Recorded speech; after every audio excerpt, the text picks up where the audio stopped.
Muy buenos días a todos. Para el servicio de ortopedia es un placer estar nuevamente acá con ustedes y vamos a presentar hoy el tema de osteoporosis y fracturas por fragilidad. Este tema está a cargo el doctor Jaime Leal, que soy yo, ortopedista y traumatólogo de la institución, y de la doctora Luisa Fernanda García, que es nuestra hospitalaria. En los objetivos que tenemos como aprendizaje el día de hoy, tenemos el reconocer a la osteoporosis como una enfermedad prevalente y un problema de salud pública. Vamos a identificar cuáles son las fracturas que están más relacionadas con la osteoporosis y por qué.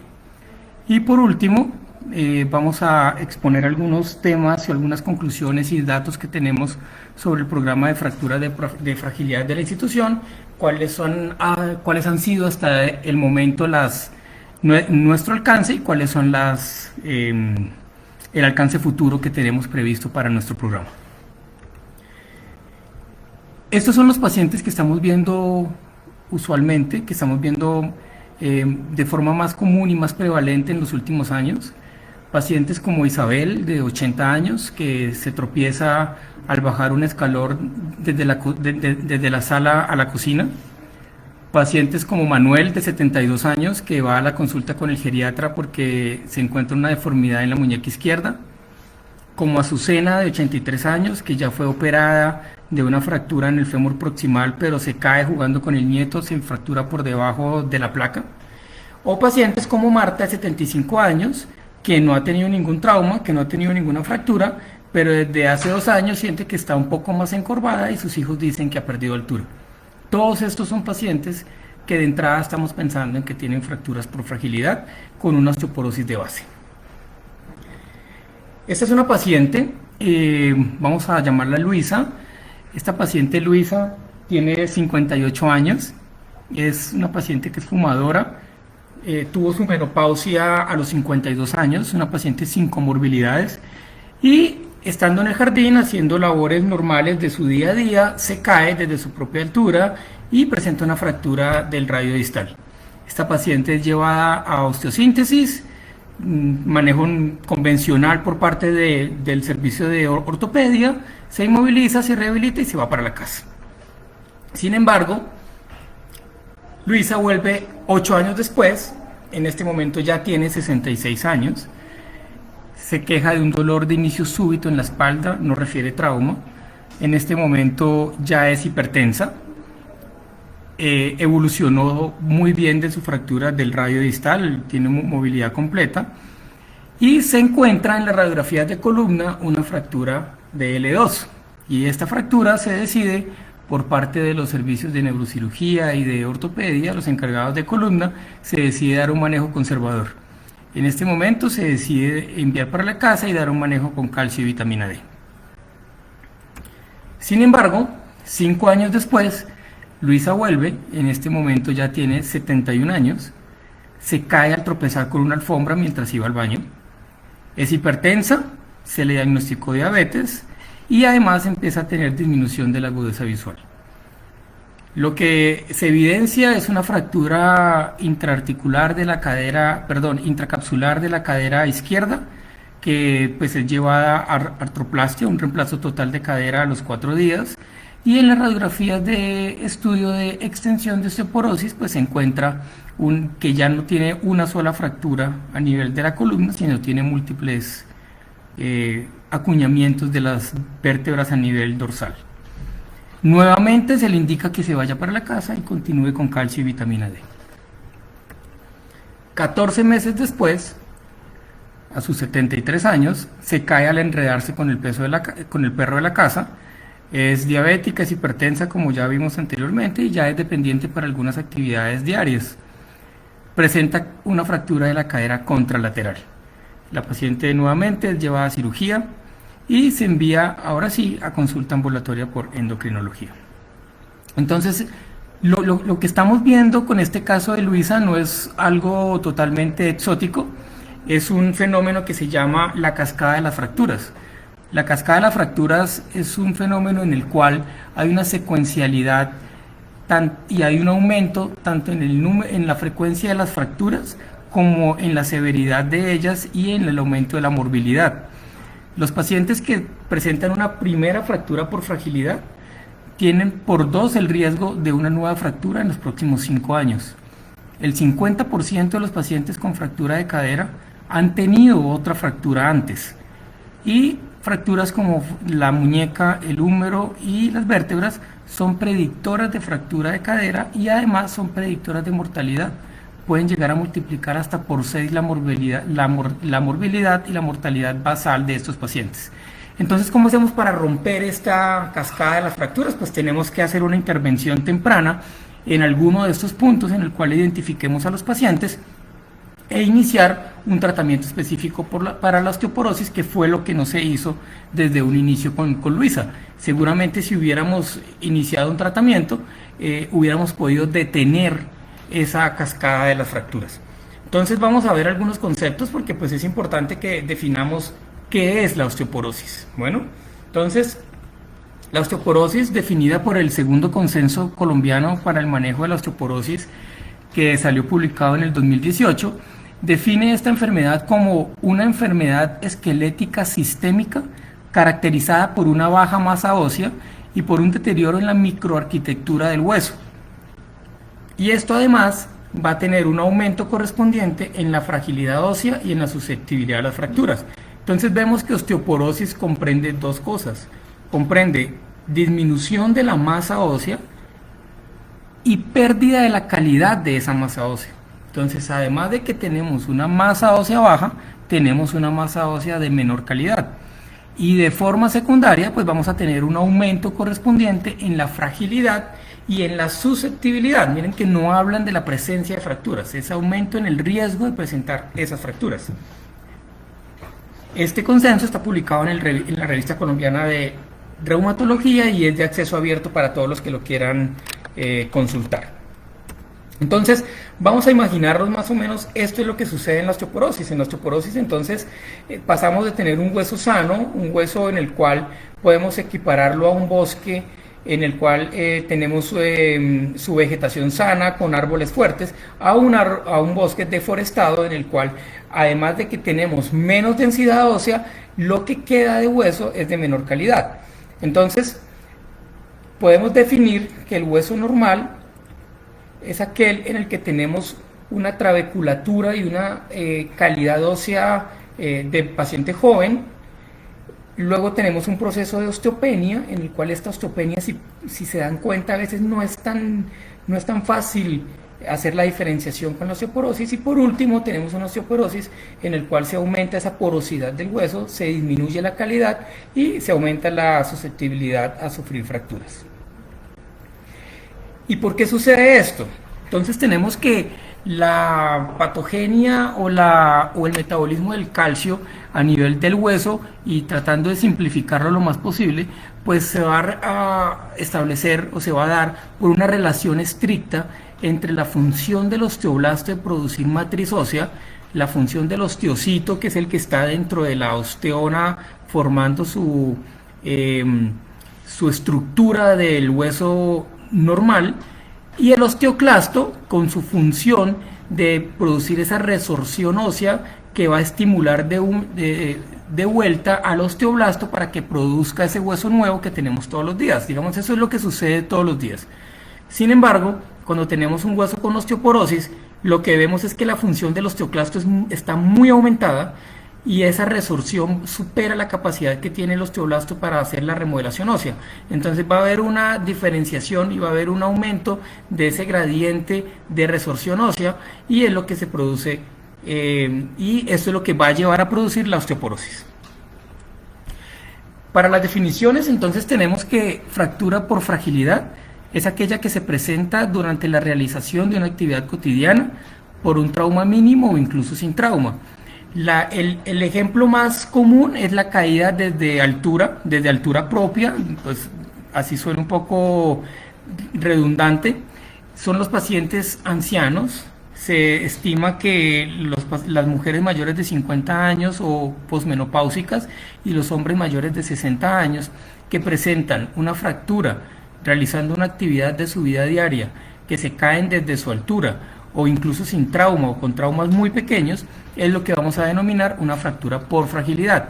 Esto obviamente en la ausencia de patologías de base que vayan a configurar una pérdida secundaria de la estructura ósea, como los tumores, que ya están en otro apartado, que es lo que hablamos de fracturas patológicas.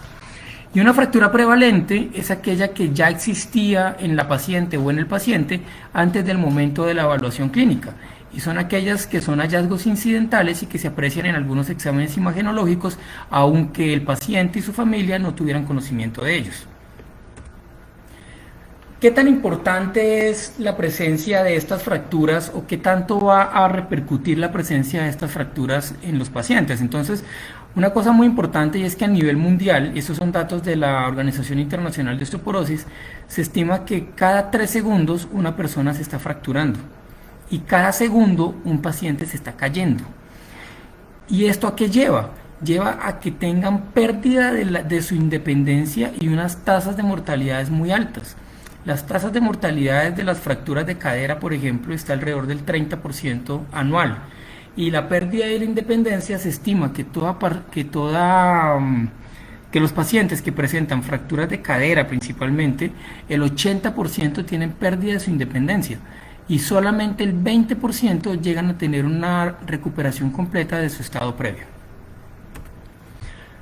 Importante también tener en cuenta en la epidemiología de la osteoporosis y de las fracturas que se estima que una de cada 2 mujeres, o sea, la mitad de las mujeres van a presentar fracturas por fragilidad durante su vida, y la quinta parte de los hombres van a presentar también estas fracturas. En la Organización Internacional de Osteoporosis se estima que de 1990 a 2050, en un lapso de 60 años, habrá un aumento de más de 240% de la incidencia de fracturas de cadera en mujeres y de 310% de fracturas de cadera en hombres. Y esto es un dato muy importante porque además de estos números y de la epidemiología y del aumento de la prevalencia y la incidencia de estas fracturas, es el efecto económico que tienen sobre los sistemas de salud. Actualmente en Estados Unidos se considera que el tratamiento de la osteoporosis y de las fracturas por fragilidad generan más gasto público que el tratamiento de los eventos cerebrovasculares y de los eventos isquémicos cardíacos, por ejemplo. Entonces, no es solamente un problema de salud pública en cuanto a enfermedad, sino un problema de salud pública en cuanto a costos, que nos va mucho mejor o nos iría mucho mejor haciendo un tratamiento temprano de las fracturas. Estos son mapas de riesgo de la Organización Internacional de Osteoporosis, en el cual vemos el mapa de riesgo de fracturas y el mapa de incidencia de fracturas de cadera, en el cual vemos que Colombia, de todas formas, estamos aún en un riesgo bajo, pero ese riesgo bajo hay que tener en cuenta que por el aumento de la población tenemos aproximadamente en ese momento unos 49 o 50 millones de habitantes. La tasa que se espera de fracturas al 2050 pues va a tener un aumento aproximado en Colombia alrededor de un 200%. Entonces el golpe para los sistemas de salud, tanto por las incapacidades y los problemas de los pacientes, hay que sumarle, como dije anteriormente, el efecto económico, que va a ser muy importante, no solamente para los países con mayor incidencia, sino para todos los países que tienen un registro de estos pacientes. Entonces, ¿qué hacemos? ¿Qué hacemos para recuperar un poco ese bosque en el cual tenemos un daño ya severo y que a veces puede llegar a ser incluso hasta o considerarlo irreparable? Entonces, la pregunta principal en todo esto es, ¿se pueden prevenir? ¿Vamos a esperar a tratarlas? Mejor que se fracturen para operarlos.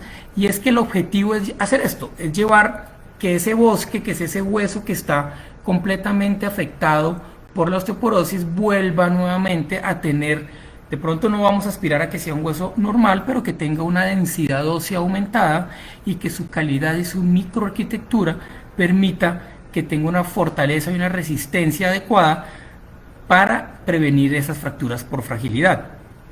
Entonces vamos a imaginarnos un arco en el cual en la parte superior nuestro objetivo principal está la disminución de las fracturas y está sostenido por dos columnas principales, y esas columnas son evitar las caídas, que es algo muy importante en el cual hay que trabajar en estos pacientes, y mejorar el hueso. Y todo esto va mejor y resulta mucho más fácil si está sustentado sobre unos servicios integrados de manejo de fracturas. Entonces, primero vamos a manejar el riesgo de caída. Hay que evitar las caídas en estos pacientes. Estos pacientes tienen una particularidad y es lo que se llama el ciclo de las caídas. Entonces son pacientes que por su edad son un poco más inactivos, la mayoría de ancianos, aunque pues a veces algunos ancianos nos sorprenden con su actividad y con la habilidad que tienen conservada para algunas actividades, pero digamos que en general los ancianos tienen inactividad. Esta inactividad hace que se pierda masa muscular y lleva a desacondicionamiento físico. El desacondicionamiento físico, además, por pérdida de fuerza, va a llevar a un riesgo a un incremento del riesgo de caídas. Y ese riesgo de incremento de caídas pues va a llevar finalmente a un incidente de caída. Pero cuando el paciente se cae no es solamente el evento, el paciente queda con miedo de volverse a caer. Y ese miedo de volverse a caer genera más inactividad y vuelve y comienza el ciclo. Entonces es un ciclo en el cual tenemos que entrar en algún punto a romperlo y evitar que aumente ese miedo, que aumente la inactividad, y tenemos que empezar a actuar sobre algunas cosas que podemos hacer, como disminuir los incidentes de las caídas y mejorar el acondicionamiento físico de estos pacientes. Entonces tenemos como, mientras un paciente de la edad de 65 años, uno de cada tercer paciente se cae, los pacientes mayores de 80 años tienen una caída por año, pero una caída considerada grave, una caída en la cual puede llegar a tener una fractura de cadera o una fractura de alguno de los otros huesos que se afectan. ¿Cómo vamos a disminuir ese riesgo de caídas? Entonces lo primero que tenemos que hacer es saber cuáles son esas causas principales de caídas en los ancianos.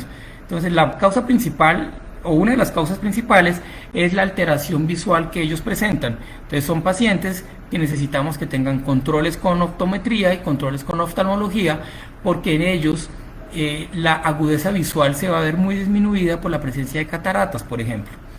Otra cosa que tenemos que tener en cuenta es que una de las principales causas de caída por objetos suceden en la casa. Entonces la mayoría de la casa está llena de objetos o de situaciones que pueden producir caídas en los pacientes ancianos. La medicación, tenemos que saber y hacer toda esa conciliación medicamentosa indicada en los pacientes ancianos, en el cual podemos cambiar medicamentos que van a producir somnolencia o que van a aumentar el riesgo de caída o que van a, como lo voy a mostrar más adelante, a disminuir la calidad del hueso. La debilidad y la pérdida de balance. Como lo decía anteriormente, el hueso no es el único que se vuelve frágil. Estamos hablando del contexto de un paciente que es totalmente frágil. Y cuando es un paciente totalmente frágil, el hueso va sumado a la pérdida de calidad del músculo. Eso se llama sarcopenia. Entonces, una de las grandes causas de caída en los ancianos es que además tienen mayor debilidad y no tienen la fuerza necesaria para soportar las caídas, o por lo menos la fuerza muscular para mejorar el balance y prevenir esas caídas. Y por último, en el top 5 de causas tenemos las condiciones crónicas, algunas enfermedades que van a producir que los pacientes además tengan disminución de su sustento, de su estabilidad, y que vayan a aumentar el riesgo de caída con fracturas. Entonces tengamos en cuenta que entre el 25 y el 35% de los ancianos presentan una caída al año, y que las caídas son la principal causa de muerte accidental en pacientes mayores de 65 y 75 años. Entonces es muy importante que actuemos sobre el riesgo de caídas para tratar de evitar las fracturas. ¿Y cómo podemos prevenirlas? Entonces, como vimos anteriormente, los hogares, nuestros hogares, están llenos de situaciones y de objetos que pueden producir caídas. Entonces, por ejemplo, el no uso de alfombras antideslizantes en los baños, en los pacientes más ancianos, el no bañarse sentado en una silla de plástico, por ejemplo. Los pacientes resbalan en la ducha o resbalan al salir de la ducha, se producen fracturas. conocer acerca de los medicamentos que los pacientes toman y que pueden llegar a producir efectos colaterales que disminuyan su atención, que aumenten la somnolencia, que produzcan caídas. Mantener la casa bien iluminada cuando hay un anciano en ella. La iluminación va a ayudar a que de pronto esa alteración visual no sea tan evidente y los pacientes puedan tener una mayor visualización del recorrido y de los sitios por los cuales están caminando. No tener objetos en el piso que produzcan caídas. Lo más común son alfombras, ropa y cables. Todas esas cosas deberían estar debidamente guardadas, señalizadas y no en el camino que interfieran con la caída de un paciente adulto mayor. Otra cosa importante es cuando se producen salpicaduras o hay humedad en el piso, hay que limpiarla inmediatamente para evitar las caídas.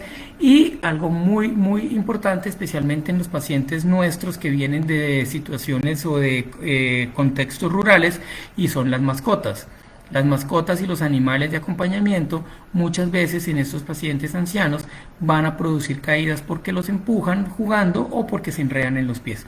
Entonces son algunas recomendaciones muy sencillas que debemos darles a nuestros pacientes para que se disminuya el riesgo de caídas en la casa.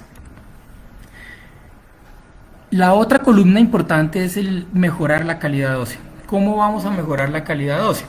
Entonces tenemos que hacer que estos pacientes sean pacientes un poco más activos, tenemos que romper ese ciclo de las caídas actuando directamente sobre la inactividad, y esa inactividad al mismo tiempo va a mejorar la calidad del hueso y del músculo y va a hacer que aumente su estabilidad, que aumente su fuerza muscular y que los pacientes tengan una mayor resistencia en caso de que se lleguen a caer. Además, la dieta. Es muy importante que a estos pacientes se les garantice a través de la dieta, no solamente como suplemento, sino como dieta directa, en la ingesta de por lo menos 1.200 miligramos diarios de calcio y de 1.000 unidades internacionales diarias de vitamina D. Cuando ya tenemos una fractura, además, hay que hacer todo esto, pero al mismo tiempo tenemos que llegar a actuar sobre un tratamiento específico y sobre terapia dirigida a la mejoría de la calidad ósea. El calcio y la vitamina D no son suficientes en la presencia de una fractura y de un contexto de una osteoporosis severa. Dentro del tratamiento específico tenemos los bifosfonatos, algunos inyectables, algunos orales, y medicamentos un poco más nuevos como el denosumab y el teriparatide, que van a ayudar a que esa densidad ósea se mantenga y se mejore, y en el caso del teriparatide que haya formación de hueso nuevo, y hay unos protocolos de manejo muy interesantes como las terapias secuenciales en el cuales se inicia con teriparatide, por ejemplo, hay una mejoría de la calidad ósea y posteriormente se continúa durante unos 10 años el denosumab, que hace que se mantenga esa calidad ósea y que no se pierda. Entonces es muy importante tener en cuenta estos dos pilares de los que les acabo de hablar: prevenir las caídas y mejorar la calidad ósea. ¿Quién debe hacer ese tratamiento específico? Bueno, en este momento el tratamiento específico se puede dar por parte de endocrinología, de reumatología, de geriatría o de ortopedia, pero lo importante es que el paciente se vaya para su hogar, se vaya para su casa con un estudio adecuado de osteoporosis, con un estudio adecuado de sus enfermedades de base que permitan estipular y definir cuál es el medicamento más beneficioso para ese paciente particular. Dentro del estudio de la osteoporosis es importante conocer si lo que yo estoy viendo es una osteoporosis primaria, que es la gran mayoría, o una osteoporosis secundaria, que lo que tengo que ir a actuar y lo que tengo que ir a manejar es esa enfermedad de base. Y como lo decía anteriormente, tenemos que identificar esos medicamentos que van a afectar la calidad ósea a los pacientes. Los pacientes ancianos, como ustedes saben, son pacientes polimedicados, son pacientes que tienen una gran cantidad de medicamentos que muchas veces van a producir un efecto colateral sobre el hueso, y algunos de los más comunes son los corticoides, los inhibidores de la bomba de protones, por ejemplo, son muy comunes, los inhibidores específicos de la recaptación de serotonina, algunos sedantes, anticonvulsivantes o inhibidores de la aromatasa y de los andrógenos.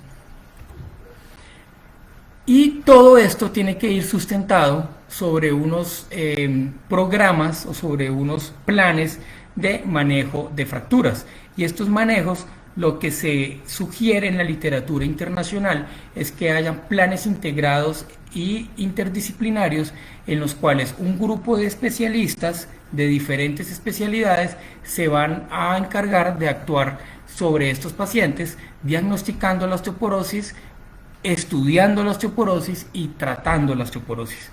Entonces, estos son algunos estudios que muestran cómo en este momento los ortopedistas estamos volviendo a tener ese acto sobre el hueso, más allá de un acto netamente mecánico, que era lo que usualmente hacíamos, y tomando como una responsabilidad mayor sobre estos pacientes, porque muchas veces el ortopedista, hasta más del 50% de las veces, somos los únicos médicos que estamos tratando a los pacientes fracturados.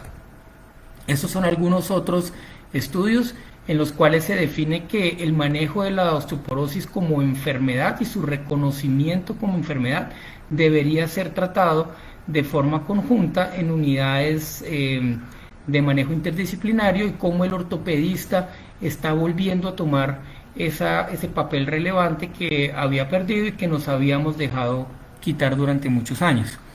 A continuación, los voy a dejar con la doctora Luisa Fernanda García. Luisa es nuestra hospitalaria en el servicio de ortopedia del hospital, y que les va a contar un poco sobre cómo funciona el programa de promoción y prevención de refractura por fragilidad que tenemos acá en el hospital. Muchas gracias.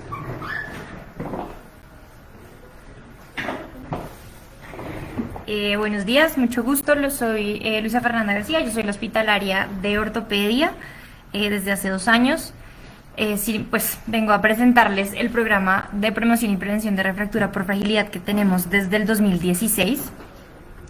Este programa nace, como bien dijo el doctor Jaime, de la necesidad de evaluar a los pacientes cuyo diagnóstico principal, además de la fractura, pues es la osteoporosis, y poderlos enfocar para evitar la refractura en la cascada de caídas, como lo dijo, pues, y de fracturas, como lo dijo el doctor. Es un grupo interdisciplinario. Desde el inicio estamos en conjunto, tanto el departamento de ortopedia como el de endocrinología, y hacemos captación de pacientes desde hospitalización, los pacientes que ya llegan con fractura, y consulta externa, tanto de ortopedia, sobre todo en cirugía de mano, como en endocrinología. ¿Quiénes somos? Desde ortopedia está la doctora Amparo Gómez y el doctor Jaime Leal. Sin embargo, los demás ortopedistas nos ayudan de forma activa en la captación de los pacientes. Los residentes y los internos que rotan por el servicio también están encargados del tema de identificación del paciente, solicitud de paraclínicos y, sobre todo, lo más importante, ponerle el diagnóstico al paciente y hacer la parte de educación, que creemos y consideramos que es de las cosas más importantes y la base de todo este gran proyecto. Desde endocrinología tenemos al doctor Andrés Lancheros y a la doctora Mireya Tapieros, que se encargan ya puntualmente del control ambulatorio de estos pacientes. Ellos realmente hacen la interconsulta intrahospitalaria y arrancan el manejo, digamos, como que consideren necesario. Y yo, que soy la encargada como de hacer el seguimiento telefónico a los pacientes y de mantener las bases de datos como al día. Adicionalmente, gracias a estas grandes bases de datos que tenemos, hemos podido hacer varias investigaciones. De hecho, hemos publicado, este año participamos en el Congreso en Barcelona de la Fundación Internacional de Osteoporosis con 2 pósters en los que mostramos cómo nos está yendo con el programa, tanto a nivel hospital como a nivel ciudad, ya que participamos en un estudio multicéntrico con el Hospital San José. Esta fue una de nuestras más gratas, de nuestros más gratos reconocimientos. La Fundación Internacional de Osteoporosis tiene un programa que se llama Capture the Fracture, en el que reconocen y, entre comillas, premian a los hospitales cuyas prácticas se enfocan en la identificación de los pacientes con osteoporosis y la prevención de la refractura, además de la captación de los pacientes con factores de riesgo. En el momento en el que nos categorizaron, éramos el hospital con mayor adherencia, con un 39% de adherencia a las guías de la IOF, y en este momento estamos esperando que nos recategoricen. Este es un poquito de datos de lo que tenemos más o menos en lo que llevamos del programa. Si se dan cuenta, a partir del momento en el que empezamos a hacer identificación de pacientes, los pacientes pues fueron en aumentos. Sin embargo, pues este año con todo lo de la pandemia pues ha sido un poco más complicado, ya que pues la consulta externa bajó y también la consulta de los pacientes con fractura disminuyó un montón. Sin embargo, pues seguimos haciéndole seguimiento a todos nuestros 831 pacientes. Adicionalmente, la fractura más frecuente para nosotros es la fractura de cadera, ya que nuestro sitio más grande de captación de pacientes es la parte de hospitalización. Nuestros pacientes ingresan al hospital generalmente con su fractura de cadera. Las otras fracturas por fragilidad las captamos generalmente en consulta externa, sobre todo aquellas de radio distal. Pues gracias a todo lo que hemos hecho hasta este momento, hemos podido, digamos, como enfocarnos a tener ideas que vamos a desarrollar a corto plazo. La primera, como ya les conté, es el tema de la recategorización por la IOF en el programa Capture the Fracture. Realmente en este momento solamente estamos esperando respuesta de la fundación. Estamos tratando a través de educación médica de aliarnos con ciertas universidades a través del programa de medicina familiar para poder llevar todo este programa a la comunidad, ya que consideramos que eventualmente puede quedarse un poco a nivel hospitalario. Entonces queremos llevarlo directamente a todo el departamento, de ser posible. Y por último, la idea es ampliar la captura de pacientes con las otras 2 sedes del Hospital de la Samaritana. Bueno, muchas gracias a todos. Importante que empecemos a reconocer la osteoporosis como una enfermedad muy prevalente en nuestro medio, que la reconozcamos como realmente lo que es un problema de salud pública, y que es un problema en el cual podemos actuar de una forma efectiva si trabajamos de forma conjunta entre los diferentes servicios o unidades en los diferentes hospitales y en el país. Muchas gracias a todos. Para el servicio de ortopedia ha sido un placer y un gusto estar nuevamente acá con ustedes. Que pasen un muy buen día.